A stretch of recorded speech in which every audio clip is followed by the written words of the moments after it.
तो उसकी बात चलती है।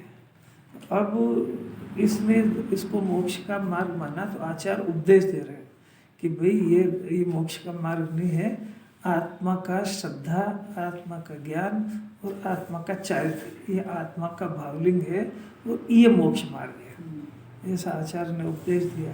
क्योंकि इसको भी पूछना चाहिए कि जब ये द्रव्यलिंग ये मोक्ष का मार्ग नहीं है, तो मैं तो मोक्ष के मार्ग का अभ्यास कर रहा हूँ, तो आप मेरे को मोक्ष का मार्ग तो समझाओ। ये निषेध सुन करके प्रश्न नहीं करता है, तो वह जैसा का तैसा सुन लेता है। प्रश्न करना चाहिए ना कि आप, मैं जो क्रिया कर रहा हूँ आपने उसका निषेध किया है, तो वास्तविकता तो मेरे को बताओ। तो आचार्य उपदेश दे रहे हैं उसका कि भाई आत्मा के आश्रय से होने वाला परिणाम, आत्मा की श्रद्धा, आत्मा का ज्ञान और आत्मा में स्थिरता, ये मोक्ष का मार्ग है। क्योंकि आत्माश्रित परिणाम है, वो द्रव्यलिंग शरीराश्रित परिणाम है, ऐसा आचार्य ने उपदेश दिया। उपदेश दे के उसकी प्रेरणा करी। अब उसी उपदेश के तारतम्य में फिर से यहाँ पे उपदेश अब आचार्य खुद देते हैं। क्या कहते हैं कि तू जो है स्थापना कर, अपनी मोक्ष मार्ग में स्थापना कर। तो उन्होंने देख लिया ना कि इसकी स्थापना अभी द्रव्यलिंग के अंदर है, यानी शरीर की क्रिया और महाव्रत के परिणाम, इसमें ये जीव स्थित है।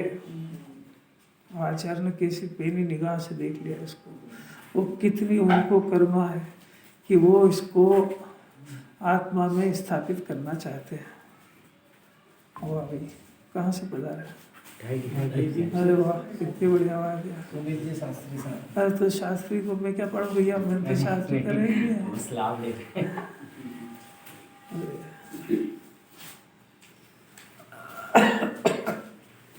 गुरुदेव तो क्या सिखा गए हैं, एकदम कोई माल सिखा गए ऐसा। तो आचार्य जवाब देते हैं कि भाई मोक्ष का मार्ग तो आत्माश्रित परिणाम है और उसमें अपने को स्थापित करो, उसमें स्थापित करो। 4 पॉइंट देते हैं। अपने आत्मा को मोक्ष के मार्ग में, यानी सम्यक दर्शन ज्ञान चारित्र के मार्ग में अपने आप को स्थापित करो। फिर क्या करें? उसी का ध्यान करो। फिर क्या करें? उसी का अनुभव करो। फिर क्या करें? उसी में निरंतर विहार करो। अरहत भगवान और क्या कर रहे हैं? उसी में विहार कर रहे हैं। मैंने अपने ज्ञान को अपने शुद्धात्मा में विहार कराते हैं, इसका नाम विहार है। अन्य द्रव्य में विहार मत करो। अन्य द्रव्य में वो जो पहले गए 13 तरह के, उनकी बात तो है ही नहीं। अन्य द्रव्य में मैंने शरीर की क्रिया में और महाव्रत के परिणामों में अपने ज्ञान को विहार मत कराओ। आचार्य ऐसा उपदेश दे रहे हैं। अब ये सुन ले, समझ ले, श्रद्धान कर ले, उस रूप अपने ज्ञान को वहाँ टिका के रखे, अपने ज्ञान में उसको कहीं अन्य जगह भटकने नहीं दे। अपना ज्ञान कहीं भटक जाए तो उसको वापस ठिकाने ले आए। ये सब काम तो अपना खुद का है, जिनवाणी इसमें कोई हेल्प नहीं कर पाएगी। कितनी गजब की बात है। अब प्रश्न करते हैं, अब टीका के अंदर आचार्य कहते हैं कि भाई अनादिकाल से ये जीव 4 गति भटका है। निगोद में भी रहा, नरक में भी रहा, तिरेंज में भी रहा, मनुष्य में भी बहुत दुख पा रहा है, अभी हाल भी बहुत दुख पा रहा है। इसका कारण क्या है कि अपनी प्रज्ञा का दोष है, माने अपने ज्ञान का दोष है। अब वो ज्ञान का दोष क्या है कि ज्ञान जो संयोग मिलता है उसको अपना मान लेता है, और जो परिणाम उत्पन्न हो रहे हैं ये परिणाम इसके विभाव परिणाम है। इस परिणाम को इसने स्वाभाविक परिणाम समझ लिया। इससे कभी अनादिकाल से समझ ही नहीं पाया कि शरीर को अपना मानने का जो परिणाम है उसका नाम मिथ्या दर्शन है। वो सब संसार घूमने का कारण है वो, और ये पाप और पुण्य के परिणाम को उपादेय जान गया। वो शुद्धात्मा अपना स्व है, निज है, ऐसा कभी सुना ही नहीं। तो नहीं सुना, ये अपनी प्रज्ञा का दोष है। अब कैसी अपूर्व बात है, आज तक भी चली आ रही है। निगोद में भी वही कर रहा था, आज भी वही कर रहा है। कुंदाचार की दृष्टि, वो निगोद के जीव की मान्यता, निगोद के जीव का परिणमन कर्ता बुद्धि, वो द्रव्यलिंगी जो सब छोड़ छाड़ के जंगल में बैठे हैं, उनमें दोनों में कोई अंतर नहीं देखती है। ऐसी पेनी दृष्टि कुंदाचार की, क्योंकि दोनों की मान्यता में एक समान है। दोनों अपने को शरीर समझते हैं, दोनों के अंदर कर्ता बुद्धि ऐसी की ऐसी पाई जाती है, इसलिए वो दोनों समान है। तो अपन बीच में आ गए कि नहीं? तो अभी ये परिणाम, ये प्रज्ञा का दोष समझने का और उस दोष को दूर करने का सारे अवसर आ चुके हैं। इतने महा उपकार है अपने पूर्वजों का, जिन्होंने ये सब संस्थाएं खोल के ऐसे बढ़िया बढ़िया युवा विद्वान तैयार कर दिए। वो सब बिल्कुल नई नई स्टाइल में, बच्चों को जो है ये पुरानी स्टाइलें पसंद नहीं आती है। वो जिस पैटर्न से पढ़ते हैं वो पैटर्न ये सीख के आए, वो सबको सिखा रहे हैं। बहुत बड़ा उपकार है भाई, मामूली बात नहीं है। ये जिनवाणी को किसी के गले में उतारना अनंत पुरुषार्थ है। वो वही उतार सकता है जो खुद थोड़ा बहुत प्रभावित हुआ, हर किसी के बस की बात नहीं है। जो खुद ही प्रभावित नहीं हुआ, दूसरों को क्या प्रभाव लग कराएगा? इस तत्व में खुद भींगा हो पहले, इसको, इस तत्व को, उसको खुद को भाषित हुआ कि सारा संसार असार है और मोक्ष मार्ग की बातें तो यहाँ कुंकुंदाचार्य समझा गए। उसमें एक उपादेय भूत अपना शुद्धात्मा है, ऐसी कोई अलौकिक बात अपने को किए गए।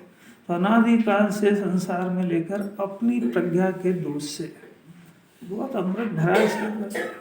अपने को आज जो भी दुख हो रहा है वो अपनी प्रज्ञा का दोष है, और इसने कभी स्वीकार नहीं किया इसका। दुखी है ये बात सही है, पर अपने दुख के लिए इसने अपने आप को उसका कारण नहीं मान करके पर द्रव्य को ही दुख का कारण माना है। थोड़ी बहुत जिनवाणी पढ़े तो फिर कर्म को दुख का कारण मानता है। ये तो थोड़ा पढ़ा लिखा हो तब कि क्या करूं, मेरे असाता का उदय है। ये असाता का उदय वगैरह कोई दुख का कारण नहीं, तेरी प्रज्ञा का दोष है, तेरा ज्ञान का दोष है। क्या दोष है साहब, ये तो बताओ कि जिनवाणी तेरे को बार बार कह रही है, दिव्य ध्वनि में घोषणा कर रही है कि आत्मा ज्ञानमय है, ज्ञान स्वरूप है। अपने ज्ञान से अपने को ज्ञानमय देखो, अपने को शरीर सहित अपने को राग को स्वभाव जान लिया, अपने संयोग को स्व जान लिया। ये प्रज्ञा का दोष है। संयोग पर है और भिन्न है, वो छूटेगा नहीं, अभी छूटा हुआ है। कैसी अलौकिक बात है। अपने ज्ञान को ये गुण पैदा करो। सात तत्व का स्वरूप है ना, जैसा का तैसा समझना चाहिए ना। आश्रव को आश्रव रूप जिनवाणी कह रही है, तो ये जीव आश्रव को समर रूप समझता है, आश्रव को कर्तव्य समझता है, पाप के परिणाम को कर्तव्य समझता है, पुण्य के परिणाम को धर्म समझता है। ये तो प्रज्ञा का दोष है। तो क्यों नहीं जाना इसने? जैसा वस्तु स्वरूप है वैसा इसने क्यों स्वीकार नहीं करा? ये प्रज्ञा का दोष है और ये अनादि से चला आ रहा है। जिनवाणी कह रही इस जन्म में इसको पहचानो और जिंदा नहीं रह जाए, इस बात का पुरुषार्थ करो। क्योंकि अगर ये जिंदा चला गया, क्या चीज मिथ्यात्व और पेशा है, समझ आ रहा है? शत्रु अपने अंदर मिथ्यात्व यानी विपरीत मान्यता, सात तत्व का अश्रद्धान, ये ज्ञान का दोष बड़ा भारी, इस शरीर को स्व समझने की कुबुद्धि ये अंदर पड़ी हुई है। ये बुद्धि व्यवस्थित करने का ये अभी काल पक गया है। काल पकने पर ये अगर ये विपरीत मान्यता जिंदा रह गई तो ये इसको फिर से निकोल ले जाएगी। अभी मौका है, क्योंकि अभी इस विश्व के अंदर ऐसा कोई समझाने वाले भी नहीं बचे। कौन कहे और कौन समझाए?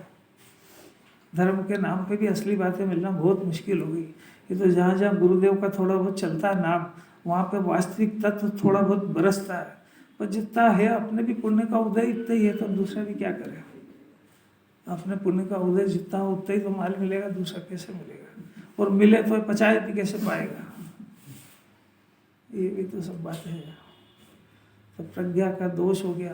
प्रज्ञा का गुण कि इससे उल्टा विपरीत जो अनादिकाल से चिंतन था वो सीधा रिवर्स करना। देखो, प्रज्ञा के दोष से राग द्वेष में निरंतर स्थित रहता हुआ अब अपनी प्रज्ञा के गुण द्वारा, गुण क्या हो गया? उससे पीछे हट गया, उसको सबको नकारा कर दिया। रोटी खाने से सुखी होंगे कि नहीं, आत्मा के आश्रय से सुखी होंगे। पर द्रव्य में कुछ करना है कि नहीं, करता मेरा स्वभाव है। सब जो जो कर रहा है सबसे रिवर्स हटाओ। मंदिर में पूजा पाठ व्रत तब से सुखी होंगे कि नहीं, आत्मा के श्रद्धा ज्ञान से सुखी होंगे। पीछे हटकर जो जो ये कर रहा है वहाँ सबसे पीछे हटकर, क्योंकि नहीं वो यदि सुख का मार्ग होता तो मैं वो कर रहा हूँ और अनादिकाल से मैंने द्रव्यलिंगी बन के वो सब किया है, मैं सुखी हो जाता और आज मोक्ष में होता। पर मैं यहाँ 4 गति में घूम रहा हूँ, इसका कारण है कि मैंने आज तक जो कुछ किया है वो सब का सब झूठा और उल्टा था, तो उससे पीछे हटकर सबका निषेध करके मैं अभी तक राग में धर्म मान रहा था, वीतराग में धर्म, मैं अभी तक जगत को अपना मान रहा था, अनादि अनंत विश्व में कोई भी अपना नहीं है, मैं अपने को कर्ता मान रहा था, मैं ज्ञाता हूँ, सब पीछे हटकर उसकी वजह आत्मा में सुख है। अब ये बस लगा लो, थोड़ी आउटलाइन दे रहे हैं तो जो जो ये 24 घंटे कर रहा है, मैं दुकान पे बैठता हूँ और धन आता है, पीछे हटकर दुकान पे बैठने से धन भी नहीं आता और धन से जीव सुखी भी नहीं होता है, सुखी तो आत्मा के आश्रय से होता है। ऐसे अपने श्रद्धा को और ज्ञान को पलटा कर क्या कला सिखाई है आचार्य ने, देखो तो सही, पीछे हटाकर निश्चलता पूर्वक दर्शन ज्ञान चारित्र में निरंतर स्थापित कर। अरे कैसी अपूर्व बात है। पहले राग द्वेष में स्थापित था, जब जिनवाणी सुनी और कोई आचार्य की बात कान में पड़ गई और इसने आत्मा का आश्रय ले लिया। आत्मा का आश्रय ले ले कोई मामूली बात नहीं है, तो दर्शन ज्ञान चारित्र का परिणमन होएगा। माने ये जीव जो है इसकी दृष्टि अनादिकाल से परद्रव्य के ऊपर है, तो दृष्टि परद्रव्य होने से यहाँ एक परिणाम पैदा होता है। वो परिणाम होता है नैमित्तिक परिणाम होता है, क्योंकि बाहर दृष्टि उधर गई ना, तो वो हुआ निमित्त, और निमित्त के आश्रय से जो परिणाम हुआ वो हुआ नैमित्तिक। आया समझ में? नैमित्तिक परिणाम का अर्थ है कि वो आत्मा के आश्रय से पैदा नहीं हुआ है, हुआ यहाँ है आत्मा में। समझना, पंडित साहब बैठे हैं इसलिए अपने को ये प्रामाणिक है, अगर गलती होगी तो बोल देंगे, नहीं बोले तो समझना सही है। इन्होंने अध्ययन किया, बहुत मामूली बात नहीं है, 5 साल तक कंटिन्यू इतने सारे ग्रंथों का अध्ययन करना और फिर अपनी बुद्धि को व्यवस्थित करके कमांड करके बोलना कोई बहुत मामूली बात नहीं है। तो देखना जरा कैसे मिथ्यात्व खड़ा होता है। दृष्टि जीव की परद्रव्य, दृष्टि स्वभाव पे तो है नहीं, एक अपराध तो ये हुआ। अब जब दृष्टि उधर है तो वो हुआ निमित्त, और निमित्त इधर एक परिणाम हुआ, तो निमित्त का आश्रय लेकर के जो परिणाम उत्पन्न होता है वो बोले यहाँ हो रहा है, आत्मा का परिणाम है, आत्मा में वो परिणाम है, परंतु उस परिणाम का नाम नैमित्तिक है। नैमित्तिक का अर्थ ये है कि निमित्त का आश्रय लिया हुआ परिणाम है, जीव का स्वाभाविक परिणाम नहीं है। एक बात समझ आ गई? इतनी बात समझ आई कि नहीं आई? आप कुछ पल्ले की पढ़ रही कि नहीं पढ़ रही है? तो इसका ज्ञान अंदर हजारों जगह लगा हुआ, करें क्या उसको? ये बात समझ जाए तो निहाल हो जाए। अब ये जो परिणाम हुआ, इस परिणाम की इस जीव को रुचि है, नैमित्तिक परिणाम की इस परिणाम की रुचि है, और इस परिणाम को उसने छाती से लगा लिया, इसका नाम मिथ्या दर्शन है। अब ये परिणाम जो उत्पन्न हुआ, इसका कर्ता वो पदार्थ है, आत्मा इसका कर्ता नहीं है। इसने उसको उसका कर्ता भी मान लिया। अब देखो कितनी सारी गलतियां हो गई। ये परिणाम हुआ, इसका कर्ता भी बन गया, आत्मा इसका कर्ता नहीं है।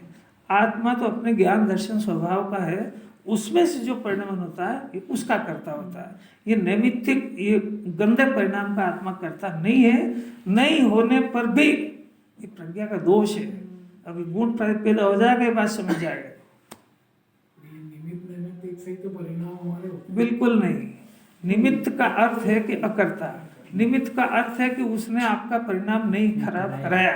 आपकी पहला दोष ये है कि आपकी दृष्टि वहां है। अगर वो दृष्टि स्वभाव पे होती तो यहाँ नैमित्तिक परिणाम नहीं होता, यहाँ स्वाभाविक परिणाम होता। हुआ है वो उसने नहीं कराया, इसी का नाम निमित्त। व्यवहार और निमित्त की परिभाषा समझ लेना चाहिए जगत के अंदर। निमित्त यानी अकर्ता, उसने बिल्कुल नहीं कराया, और व्यवहार यानी ऐसा बिल्कुल नहीं है, नहीं होने पर भी उसको वैसा कहा गया, उसका नाम व्यवहार कहा गया है नहीं। समझ में आया? इनकी परिभाषा बहुत सरल, अब कठिन काय को करते हो? अब ये पढ़ाएंगे सब तो बहुत सारी परिभाषा है, अपन तो अपने काम की बात समझ लो उसमें कि जैसी परिस्थिति नहीं हुई है उसको उसका कारण कहना, इसका नाम व्यवहार। कहना उसका नाम व्यवहार है, ऐसा होता नहीं है। वैसे निमित्त को भी कर्ता के, निमित्त को कर्ता कहना व्यवहार है, और निमित्त को कर्ता मानना मिथ्या दर्शन है। हाँ, अकर्ता को कर्ता मानना ही मिथ्या दर्शन है, अकर्ता को कर्ता कहना ही व्यवहार है। आइए समझ आया? इसको यहाँ जो परिणाम हुआ इसको आत्मा ने किया ऐसा कह दो, इसका नाम व्यवहार है। पर ऐसा ऐसा मानना मिथ्या दर्शन है। अब ऐसा ऐसा भी क्यों कहने की जरूरत पड़ी? क्योंकि आत्मा की सत्ता में हुआ है और आत्मा को भूल के हुआ है। आत्मा की सत्ता में होने के कारण आत्मा को इसका कर्ता कहना पड़ेगा और कहना भी चाहिए, क्योंकि इसका कर्ता दूसरा इस विश्व में हो नहीं सकता है। और यदि इस आत्मा ने इसका कर्तापना स्वीकार नहीं करा तो इस परिणाम का कर्ता दूसरा सिद्ध हो जाएगा, क्योंकि परिणाम तो हुआ है। तो या तो कर्म घुस जाएगा इसमें और या फिर कोई अन्य द्रव्य घुस जाएगा, इसलिए आत्मा को कर्ता कहने में सेफ हो गया। पर ऐसा मानने से मिथ्या दर्शन हो जाएगा। कितना समझना उसको। अब यहां जो परिणाम हो रहा है आत्मा के अंदर, तो यह आत्मा के अंदर होने वाला परिणाम का कारण ढूंढो तो उसका कारण इसकी परद्रव्य दृष्टि है। उसने बिल्कुल नहीं कराया। ये बात समझ में आया? इस परिणाम को दूर करने का उपाय अगर है तो वो गुरुदेव ने बताया। जिस समय में ये दो काम कर ले जी, कि एक तो परद्रव्य से दृष्टि हटा करके दृष्टि स्वभाव पे लगाए, और दूसरी बात है कि यहाँ जो परिणाम पैदा हो रहा है उस परिणाम को विभाव और पर जाने, तब इस परिणाम की अरुचि करेगा। अब इसको अगर वहां परद्रव्य समझ में नहीं आ रहा है तो यहाँ परिणाम अगर उत्पन्न हो रहा है नैमित्तिक, तो इसकी दृष्टि नियम से परद्रव्य की तरफ है। परस्पर लॉजिक है उसके। गजब की बात है। दोनों अपराध है। एक तो दृष्टि स्वभाव को छोड़ के परद्रव्य की तरफ जाए, अपराध नंबर 1, और दूसरा यहाँ जो परिणाम हुआ ये परिणाम दुख का कारण है। इसका संबंध उससे है, आत्मा से नहीं है। उस परिणाम को ये, इस परिणाम को ये छाती से लगाता है, इसकी इसको रुचि है। इसकी रुचि होने की वजह से दृष्टि वहां से हटती नहीं। आया कोई समझ में आ रहा है? लगाओ, प्रैक्टिकल करो। जो इसने घर को विषय बनाया तो घर के विषय बनाते से यहाँ ये घर मेरा है, ये नैमित्तिक परिणाम होगा।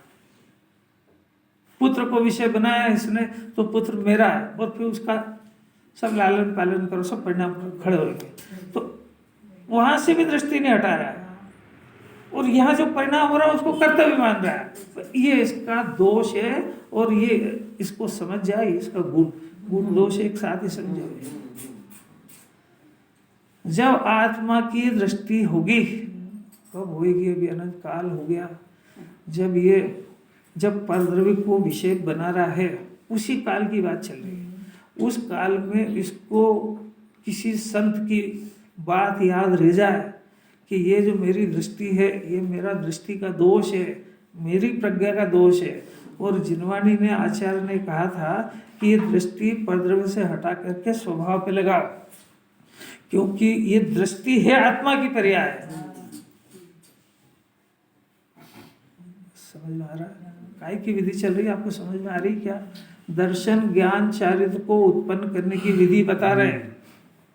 वो दर्शन ज्ञान चारित्र अगर उत्पन्न नहीं होगा तो राग द्वेष उत्पन्न होगा, तो राग द्वेष उत्पन्न होगा, राग द्वेष की रुचि करेगा, प्रज्ञा का दोष है।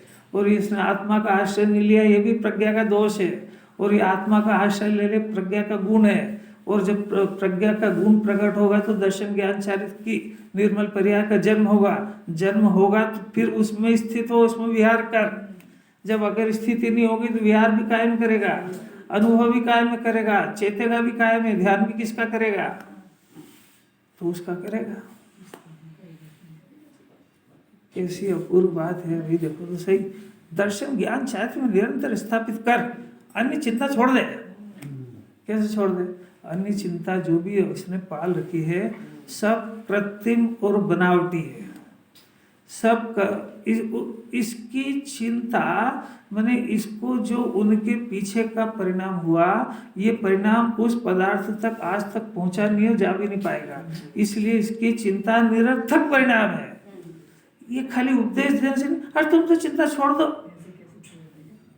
छोड़ कैसे दे, छूटेगी नहीं वो, तब तो अभ्यास के बल पे जाएगी। उसका स्वरूप और अपना स्वरूप दो ही समझे तब जाएगी वो चिंता। वो चिंता इसको चिता में ले जाएगी। आई समझ लो, जिसकी चिंता कर रहा है वो पदार्थ से अपना क्या वास्ता है, अपना परिणाम से उसमें कुछ फेरफार हो सकता है, इससे अपने आप को संतुष्ट करे, अपने आप को समझा ले, तब वो चिंता ढीली पड़ेगी और जाएगी। उस चिंता के काल में भेद ज्ञान की कला सीखे। भेद ज्ञान माने अपने ज्ञान को वहां से रिवर्स करके चिंता रहित पदार्थ में लगाए तो चिंता जाती है।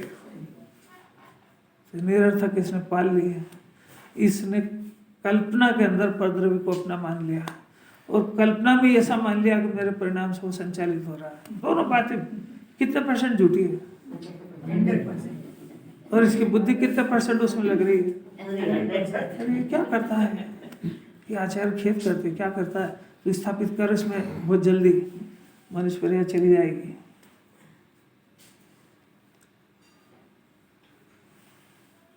अत्यंत एकाग्र होकर उसी में एकाग्र हो, दर्शन ज्ञान शास्त्र के ध्यान कर समस्त कर्म चेतना और कर्म फल चेतना के त्याग द्वारा शुद्ध ज्ञान चेतनामय होकर, ये प्रकरण अपना बहुत चल चुका है। 3 तरह के परिणाम होते हैं, कर्म चेतना, कर्म फल चेतना और शुद्ध ज्ञान चेतना। कर्म चेतना कर्म फल चेतना दोनों अज्ञान के भेद है, शुद्ध ज्ञान चेतना ज्ञान का भेद है। कर्म चेतना माने कुछ करूं की बुद्धि है, कर्म फल चेतना में उसको कुछ भोगने की बुद्धि है। ये दोनों अज्ञान चेतना है। ये पाप के परिणाम को करूं, पुण्य के परिणाम को करूं, उसके सुख दुख को भोगूं, ये कर्म फल चेतना है। दोनों अज्ञान है। क्या करें, इनका द्वय का त्याग करके, क्या करें कि ज्ञान चेतना करके, ये शुद्ध ज्ञान चेतनामय होकर, शुद्ध ज्ञान चेतनामय होकर आत्मा अपना जो है शुद्ध ज्ञान और चेतना मय है, होकर मैंने अपना परिणाम इसमें तन्मय होकर के, तन्मय हो तो ज्ञान चेतना का जन्म होता है। अगर तन्मय नहीं हो तो नियम से कर्म चेतना कर्म फल चेतना चलेगी यहाँ नहीं चलेगी समय से। ज्ञान चेतना शुद्ध ज्ञान चेतना मय होकर, जब ये ज्ञान अपने शुद्ध ज्ञान चेतना में, चेतना माने उस रूप अनुभव करना, अपने को वैसी फीलिंग करना। कर्म चेतना माने राग द्वेष मय अपने को अनुभव करता है। कर्म फल चेतना माने हर्ष विषाद मय अपने को फीलिंग करता है। उसकी जगह शुद्ध ज्ञान चेतना मय उसकी अनुभूति हो, अनुभव करना, उस मय अपने को मानना, इसका नाम शुद्ध ज्ञान चेतना। ये तो इन दोनों का त्याग कर शुद्ध ज्ञान चेतनामय मानकर, देखो लिखा है इसमें, त्याग करके शुद्ध ज्ञान चेतनामय होकर, ये जब शुद्ध ज्ञान चेतनामय होगा तो दर्शन ज्ञान चारित्र का अनुभव होगा। और दर्शन ज्ञान चारित्र का अनुभव हो जाए तो कह रहे हैं कि फिर उसी में चेत यानी अनुभव कर, लिखा है इसमें। क्या काम दे रहे हैं अपने को समझना चाहिए। क्या काम दे रहे हैं कि इसकी जो कर्म चेतना कर्म फल चेतना में जो इसकी बुद्धि लग रही है उसका त्याग कर, वो शुद्ध ज्ञान चेतना में उपयोग को लगाकर, शुद्ध ज्ञान चेतना में उपयोग लगे तो दर्शन ज्ञान चारित्र का जन्म होता है। फिर उसी का अनुभव कर। आचार्य को तो जो कहना था कह दिया, आपकी मर्जी है जो आप करो। कितनी अपूर्व बात है। अब देखो 2.5 दिन से पंडित जी साहब पधारे हैं।